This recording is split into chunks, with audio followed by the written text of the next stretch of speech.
Hey everybody, I am back in the dirt bag, and that means I'm giving you another behind the scenes look at my family's greenhouse and nursery in Posen, Michigan. So I'm going to give you a recap of what we've been up to, and this time I'm here in the perennial house. So I left the Emerald Queen ferns that I usually have with me back in the warmer area because they did not want to come out here to the cold area. So the Helleborus are taking their place today to give us just a little greenery and a little bloom here at the dirt bag. So this week, it started off with snow. Winter is not done with us, and we didn't get a lot of accumulation, but it just kept snowing and slowing, like this really slow, gradual snow, which just didn't hurt us in the greenhouses at all. But boy, it does really make you feel like winter's getting a little bit long. Now, one thing I did do is I caught a picture of my mom filling little baggies full of aluminum sulfate. Now, aluminum sulfate is what we use to turn our macrophylla hydrangeas from pink into blue. You just add that. Usually we do it like 2 or 3 times a season, and we usually can get a pretty good blue color off of them. Well, we sell them in the small packets because if you buy it from a store or from online, usually you have to get a big pack of aluminum sulfate. It'll last you like 10 years if you buy that big one. So getting these little small packs means people can, just use what they need. But I snapped a picture of it and then we posted it to Facebook and had a little bit of fun with it, and people seem to like that. We wrote, now Netta's my mom's name, so Netta's out here looking less like a plant dealer and more like she's running a very niche side hustle, bagging up tiny bags of aluminum sulfate like she's slinging garden grade contraband. Don't worry, it's all legal. She's just helping your macrophylla hydrangeas turn blue. Gardening, the only place where white powder and baggies is totally normal. And I got to tell you, the comments on this and the likes and the views on it were one of our best posts recently. And we did reevaluate our pricing on that because for the last, I don't know, probably 10 years, we've been selling them for about 25 cents each, these little baggies. And we thought, gosh, we haven't checked the price on that in a really long time. So we figured it out. Boy, we were losing our shirt by selling them for 25 cents. We did the kind of recalculation and we're going to have to sell them for $1. And even that probably won't pay all the labor that goes into it. That's why my mom said, I need to do this because I can't afford to pay somebody to fill these little baggies, but it's something we want to have for our customers. So kind of funny, and we really should probably pay attention to that stuff. The other thing that was big for our staff to do was we started doing what we call checkerboarding the plants. So that means spreading them. They need a little bit more room. We don't tend to grow our plants really tight. Some places have techniques that they use so that they can grow plants really tight and compact, like in one little small area. We prefer to give them some room, let them breathe, let them get a little bit more full and branched out and that type of thing. But that means we have to sacrifice a lot of space. And that also means that we have to pay attention to it and move and checkerboard as necessary. So checkerboarding basically means we kind of go every other slot on the tray. We also have what's called double checkerboarding, and when we double checkerboard, that means we take out one row. That gives them even more space. Fortunately, we don't have to worry about that till usually like May, sometime mid-May, usually, fingers crossed, unless the plants get super huge. But so a lot of checkerboarding going on. We also then had to move a lot of plants into, I guess, overstock areas. So especially a lot of the grasses and things, we gave them kind of their own spot, and the only thing is I'm a little worried about it's not as sunny in that spot as they normally are. So we might have to adjust that later, but it's taking care of things for right now. So fingers crossed that we don't have to do too much moving. Tuesday was even more snow, and that actually had a little bit more accumulation. We actually had to plow the driveway and do all that kind of stuff. So, winter around here. I'm kind of jealous. People are telling me that, oh, we've got our bulbs coming up and we got this happening. Well, we're not at bulb stage quite yet, but I do have some bulbs though that I put into pots. I planted up last fall and they're starting to sprout, and I think I have some hyacinths blooming as well. So that's bringing me a little bit of kind of more perennial color here as well. So I'm happy to see those. And let's see, other thing, we did do some, trimming on some of the plants. So like the Dipladenia, which is kind of a more bushy version of mandevilla.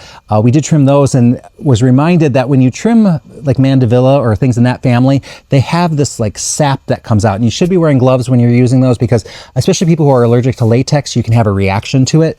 It goes away after a little while, but it does release this little milky white sap out of it. So just another little thing that we kind of forget about from year to year, and then suddenly you're reminded when you see it. We also, I went into town. I went to Walmart the other day, and I was a little surprised because right there when I walked in the door, they were selling apple trees and peach trees. Now, okay, no big deal that they're selling them, except, folks, I hope you realize if you considered buying one of these, this is really early here in northern Michigan. Remember, the ground is not even thawed yet, so digging a hole is going to be a problem, much less getting them in the ground. also, like the peach trees were already budding out. They have blossoms on them. So that means these trees have broken dormancy. And so there's no putting that genie back in the bottle. So you're not going to want to have them out in that super cold. We still could have really cold temperatures. Our last frost date is usually mid to late May. It's not even April yet. So I think a lot of people who are buying them might be thinking like, oh, I'll just keep them in the garage or keep them in the house. That's not so easy. Like your garage, number one, if it's not heated, it could freeze, especially if we get a really cold snap. Also, there might not be enough light because once they start leafing out, they're going to need light.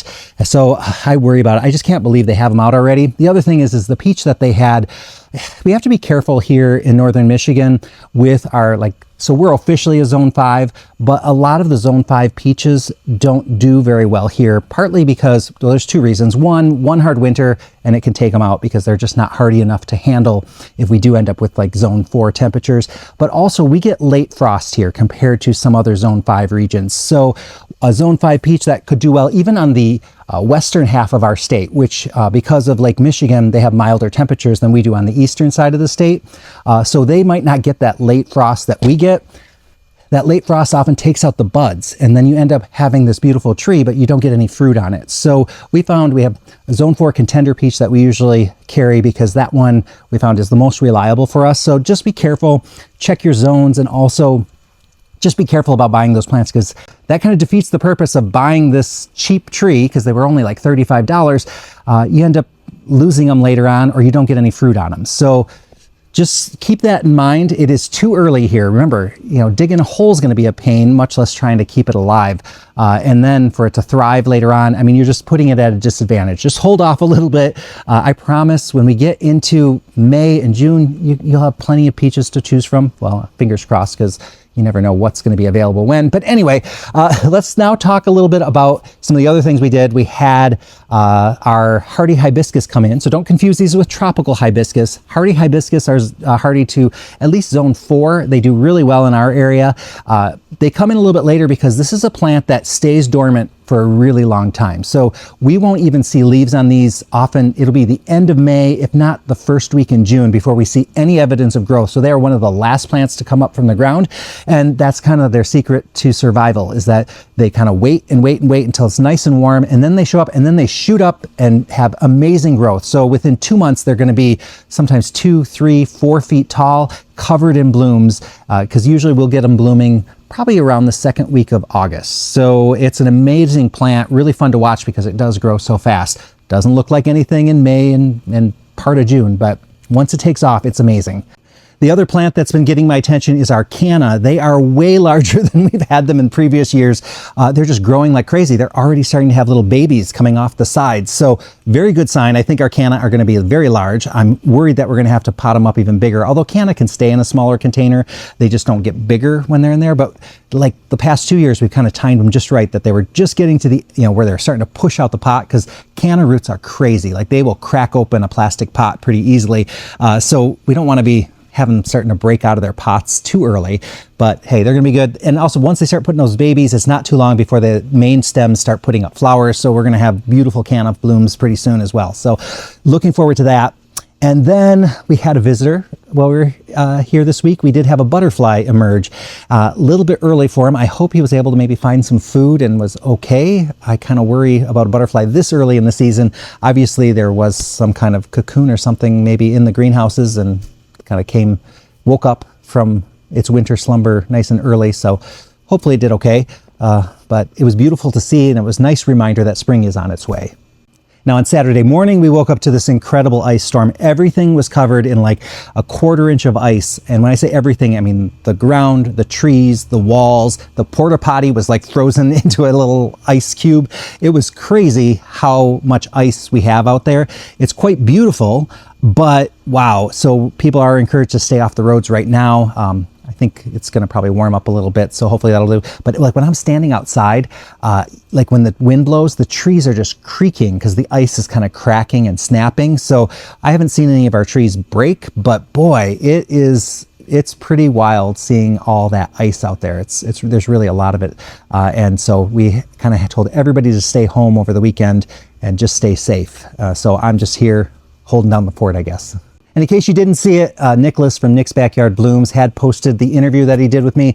We talked about coleus and other tips, so you can head over there. In the video earlier this week, I had talked about the video, but I was moving plants at that time, some perennials that we had planted bare root. And in the comments, some of you said, hey, I wanted to know what those plants were. So I'm here in the perennial house. I might as well show you this, like which plants I moved over, and kind of, I'll give you a little peek at some of the other plants that are out there. So let's take a look right over here. So here are some of the bare root perennials that were brought over. They don't look like much. They're just starting to emerge. Remember, we had them in a cold greenhouse, so a lot of this growth has just happened in the last 3 days. This kind of blonde stuff you see here, these are rice hulls, and we'll use the rice hulls as a mulch for a lot of these plants. So we have a bunch of daylilies here and some really cool varieties. So we have one called Pooh Bear. We have another one called Singular Sensation. The other ones are, oh, this is Kansas Kitten. That's a really beautiful color. Rich and Mercy, love the red color on that one. There are some poppies, and those are looking really good. Those are really emerging. Colors of those are, I think, what is it? Turkenlouis, I think. And then another one is Little Dancing Girl. That's what this one is. More daylilies, romantic returns. These haven't really started doing anything quite yet. And then over here, this is an echinacea. It's called Blackberry Truffle. And then this one here is called Rhymes with Orange. So a nice orange one. Helenium called Ruby Tuesday, just starting to sprout. So we got a little bit of green action going on in there. Another poppy called Orange Glow back there, and a Jane Trimmer Daylily as well. Let's see, what else do I have? Oh, now these are snake root, also called, was it Simicifunga or something like that? Has a funny name. Nothing happening on those quite yet. Nothing happening on most of the Asiatic lilies. We have, this one's called Elodie. There's one called Nightrider. And then we have a couple of them from the, I think it's Fantasiatics or something like that is what it's called. But again, nothing happening with those. And that semifunga that I talked about was called Brunette. Let's see. Sorry, I'm climbing over a little bag here. And then we have a Heliopsis called Yellow Spider. I love this one. Really, really beautiful flower on that one. Nice growth. Another semifunga called Pink Spire. Oh, a double hardy geranium. And that one's starting to come up as well. And it has a really cool flower on it. We're really curious to see how that one is. A Brunnera called Betty Browning or Browring. And oh, that is starting to come up. So we're starting to see some action there. This is a white Achillea. And then here are, oh, it's called Honey Roasted Baptisia. Nothing happening there quite yet. And then we have some of the lavender, which this is how the lavender comes in. So it hasn't really woken up yet. Otherwise, with a lot of the other plants that we have, we are trying to keep certain plants really well trimmed or kind of kept low, because otherwise, like this is a lichness. There's also some other ones like the Anise Hyssop and some of the delphiniums. We're trying to keep them trimmed, as well as the chrysanthemums, the hardy ones. So, oh, this is some silver lace vine. This thing can grow like crazy. We're gonna have to keep an eye on this, but just loads of different plants in here. And fortunately, so far, only 3 plants have died. Here's one of them. It was a Trolleus, a globe flower. And then I had 2, I think they were Heliopsis that didn't make it. But out of all the plants in here, to only lose 2 of them, or 3 of them, that's pretty crazy. So here's that. We've got some butterfly bush here. Also, these are some of those hardy hibiscus that came in. So we got a good stash of those. Some of the peony are there. We brought in some of the peony down at the end there that were planted bare root. We're going to bring in, like every week or every 2 weeks, bring in more so that they'll kind of be staggered as far as, how they emerge and when they bloom, hopefully. Oh, and this is a really nice looking Dianthus. And this one is called, what is it? Something salmon. Constant Cadence Salmon. So nice flower on that one. And then, yeah, more. This is all delphiniums. Usually our delphiniums get canceled, so we always order extra. And this year we didn't have any canceled. And then, gosh, more over here. And I'm really liking this Dolce Spearmint Heuchera. It's already starting to bloom, though. That thing's just crazy. This is a new Artemisia called Silver Lining, and then some new penstemon.